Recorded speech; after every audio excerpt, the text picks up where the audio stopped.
Alright guys, so this is the long-awaited peeling skin under $20 video. Alright, so for this tutorial we're going to use ELMERS glue, scab blood, sponge wedges, cotton balls, and also this is the color palette that I'm going to be using. You can use makeup or body paint, whichever you prefer. Alright guys, so the gist of this part right here is basically layer your ELMERS glue down where you want it. Make sure it's a thick layer. Then you're going to put cotton on top of it. Do thin layers at a time because this is where we really start to build the wound itself. So this is completely up to you. Do whatever you want. But once you get to the point where you feel like you have a good little layer down, you're going to take the ELMERS glue and saturate everything so we can move it around and mold it and all that good stuff. One thing I do want to throw in though with the ELMERS glue that differs from liquid latex for anyone who's trying to do this, the ELMERS glue I found works best if you use your fingers and smooth everything out, because it doesn't stick very well to things, so it made it a little tricky, but you can definitely make it work.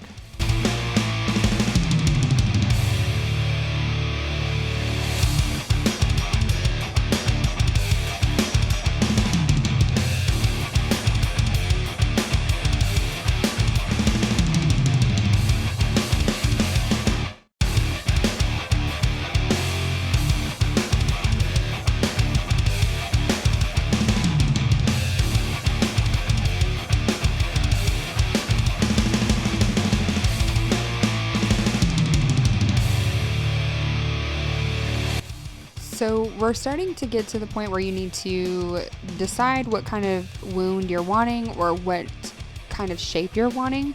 So here I'm just opening certain spots of the cotton to create a wound area, but I'm also building around that because once we bring in the powders and the creams, you're going to want to have sections to shadow and highlight to make it actually look like skin is being pulled up.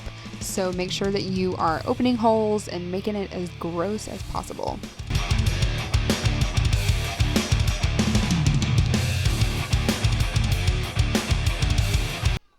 Alright, take a powder, set everything.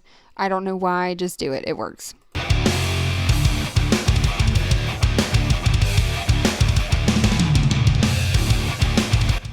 Okay, so for this particular tutorial, I am going to be trying to match it with my skin color, so that is what I'm going to use. I'm just using a foundation, but whatever color you choose, this is the time to put it on.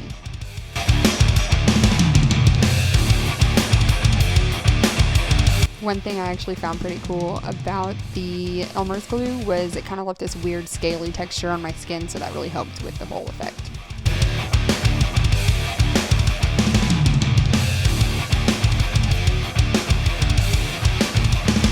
Alright, and I am lifting up these crevasses so that we can get in there with some paint and really get some good shadows going on.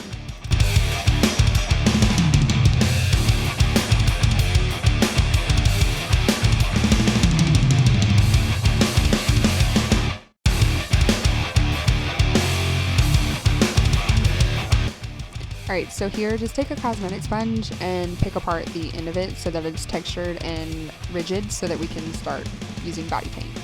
What you're going to want to do is use the brown body paint to get the insides and then also around the wound. What we're doing here is creating shadow but also creating a dirty texture on our skin, because if we have peeling skin or an acid burn or whatever this may be, it's going to be bruised, it's going to be gross. So we need to make sure that we blend all the way around our arm, don't miss any spots. That's how you can tell that it's fake. So really focus on this part. This is really where you want to make sure that you're blending and using your colors correctly.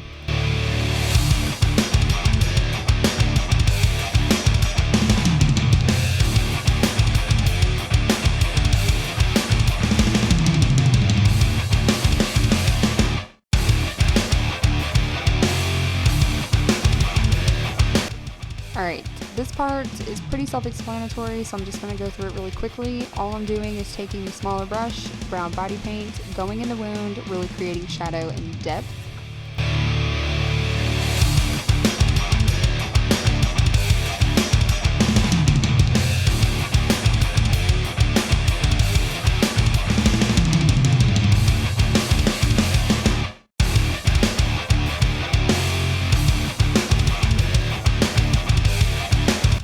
since this is a dollar store tutorial, I did get the kids washable paint for this, and it actually worked pretty well because it was so watered down. It blended really well, so I'll probably be using this again.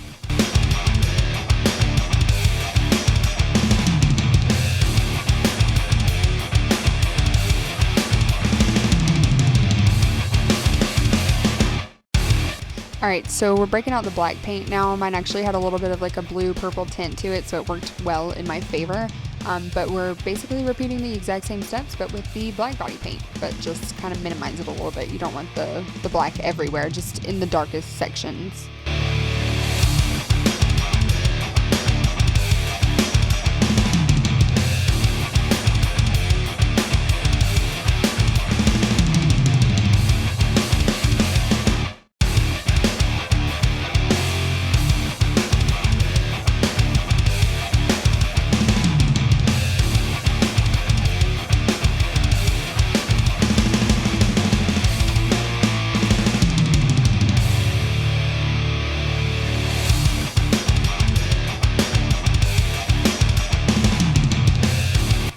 Alright, so now once you've done all that, you're going to take your shadows of the same color and set everything so it's not slipping around.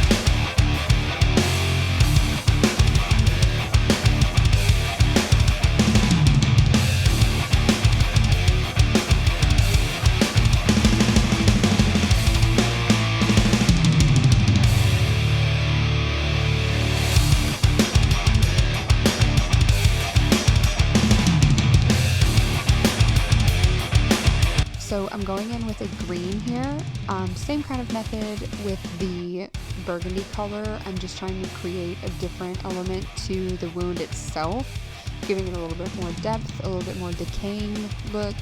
This is totally optional, but I do advise it because it does help it look a little bit more realistic.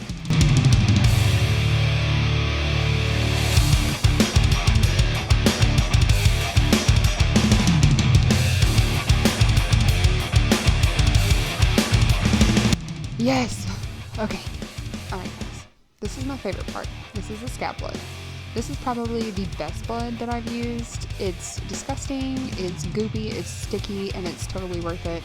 I'm taking a Q-tip and I'm really going into the fine lines of the wound in the holes, and then I'm taking a textured sponge and I'm going around the whole thing itself just to, you know, kind of add more blood, because of course, why wouldn't you want more blood?